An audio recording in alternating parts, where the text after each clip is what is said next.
On avait derrière moi un monument extrêmement important de l'Antiquité grecque qui est ce qu'on appelle les caves Saint-Sauveur, qui correspondent certainement à des espaces de stockage, peut-être pour du blé, sous forme donc de greniers et d'entrepôts,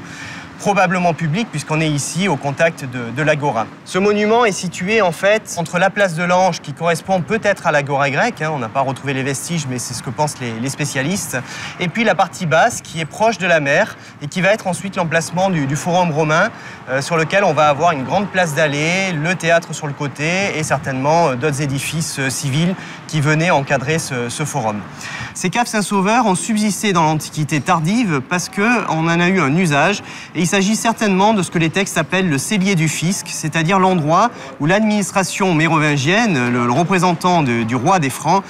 stockait en fait les marchandises qui pouvaient lui servir ensuite et donc qui étaient sous forme de redevances et de ton-lieu, ce qu'on appelle le ton-lieu, c'est-à-dire le péage qu'il fallait verser ensuite au niveau de ces transferts de marchandises vers le nord de la Gaule. Et lorsqu'on va fonder le couvent Saint-Sauveur à cet endroit-là, quelque part dans les années 1160-1170, eh bien on va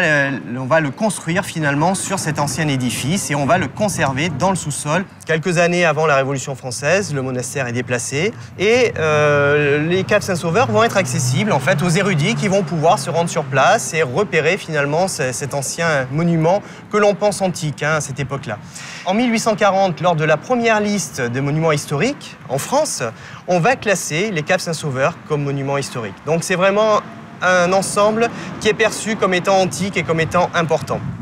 La difficulté, c'est que dans la première moitié du XXe siècle, certains érudits vont mettre en doute l'antiquité des caves. Et c'est bien malheureux puisque lorsque le quartier va être détruit en 1943 et que la reconstruction aura lieu après la Seconde Guerre mondiale, finalement, on ne va pas vraiment préserver ces caves. Et il faut attendre les débuts des années 1980 pour qu'une grande tranchée qui recoupe les voûtes des caves, qui étaient encore intégralement conservées en partie haute au niveau de la place de l'Anche, cette grande tranchée va permettre à des archéologues, dont François Salvia, de travailler et de vérifier qu'effectivement ce monument est bien grec. Et il est contemporain de la construction de la fortification hellénistique, donc autour du milieu du IIe siècle avant Jésus-Christ, vers 150, peut-être un petit peu plus récent. Mais en tout cas, c'est bien un monument grec qui a été conservé ici et qui a traversé les siècles.